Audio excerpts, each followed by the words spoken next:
So my name is Delphin Musquet. I'm originally from France and the Caribbean, and I opened a tattoo studio in London about 3 years ago, and I relocated in this beautiful space that's like twice bigger, and then I can focus on making garments now.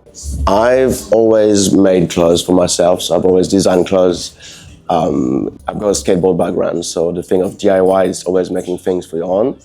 So I've always cut my t-shirts, cut my trousers to make shorts or whatever, like to do things yourself, DIY. So I've made clothes myself, and then at some point I was like, you know what, I kind of want to make an actual brand. So I started the studio to find some staff to be able to help me doing the brand and the merchandise and everything. And obviously, because this industry, especially the tattoo industry, is very white prominent. And as being a mixed race person, I feel like I need to build a community a little more, let's say, borderless, because I'm French as well and from the Caribbean in England, and I feel like I needed people more like me. So I just wanted it to, build this community, bring all of us under one roof. And then, the name kind of comes from that because the name means without nations, So I feel like I'm not a patriot, and I feel like people being patriotic nowadays it's a weird connotation, right? It's a little bit, let's not say the word, but it's not really well seen. So, I wanted people eclectic around me, and then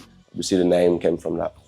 Represent for me an eclectic community, It's not like a borderless. It's not political, It's more an energy, Like I want people to be open-minded. I want people to be eclectic. It's not like, oh, there's France, there's England, there's Caribbean. It's more like it's a community, So it's been what I wanted to wear at the moment, and then it's always creating clothes I want to wear and I want to see people wearing. It's been very comfortable for the beginning.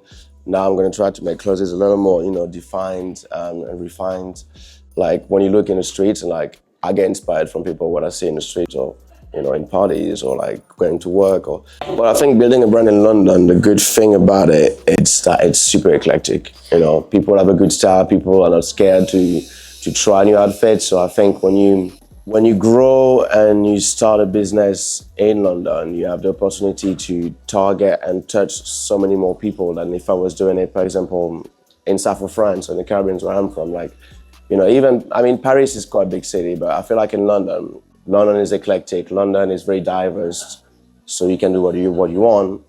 The challenges will come, challenges that are coming into the business. So how do you grow? How do you make your idea happen into something concrete, And then the challenges and the pros and the cons are like coming from a completely different areas. It's like when you start creating, you just create out of things you just see and you like, So it could be from, when I started tattooing, I started making designs from churches, from stuff I saw like in cathedral. And I just thought, damn, this is crazy, it's crazy art. So like how we could do that into skin.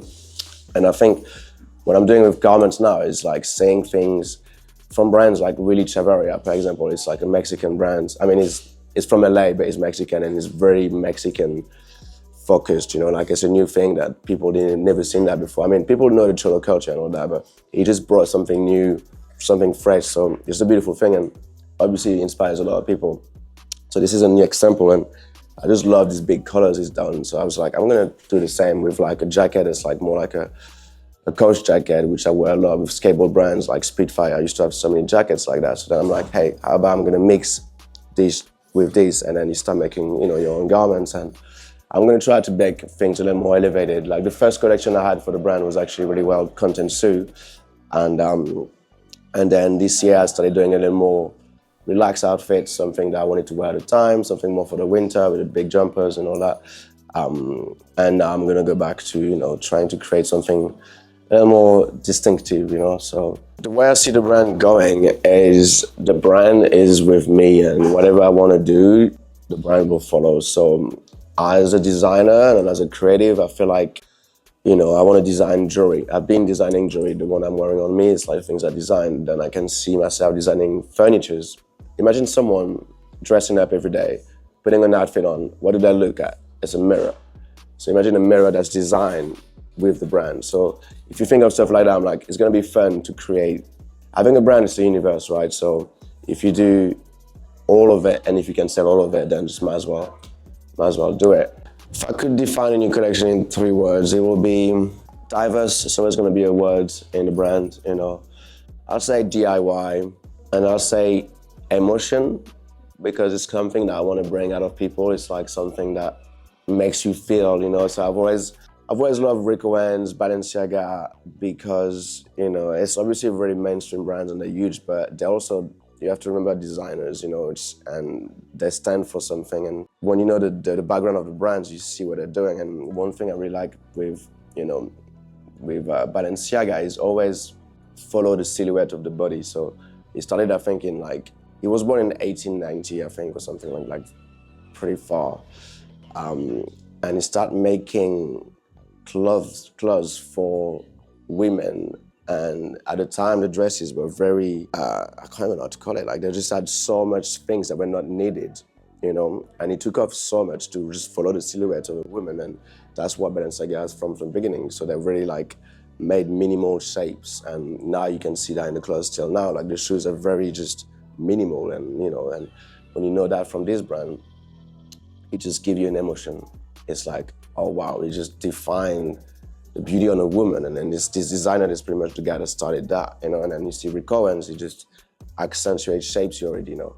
You know, like Converse, he just made it just bigger, or like he always accentuates something, which creates an emotion inside you. So that's what I want to bring with the garments that I create, you know, like big color, some seams, but also a good look. And then you can have double zip, and it makes you feel cool. You can design it the way you want. And when you look at it, it just gives you something, you know. So I guess fashion is like that in general. But if I have to think what I want to do and what I do it for, I'll say, yeah, diverse, do it yourself, and emotions, for sure. Yeah, I mean, I've been designing a lot this year, and then, you know, there's a lot coming. There's a lot of samples, and, you know, things I'm excited to see, for that to you guys to see. Hats like this, you know, with a crop trim. I've got a gilet that's going to come out next winter. That's really nice. I got another gilet that's coming in the summer. I got a few trousers that are going to be very nice. Raw denim. I fell in love with raw denim again. So like, there's a lot of things becoming denim, which is going to be very nice. And yeah, I don't want to say too much before it comes out, but there's a lot of like exciting stuff. All right, guys, thanks for watching. Thanks for SICKA Vision to give us this opportunity to show the brand. The brand Instagram is SANS.Patrie. Mine is Delphin Musquet, my full name. Don't forget to like this video and subscribe. See you later.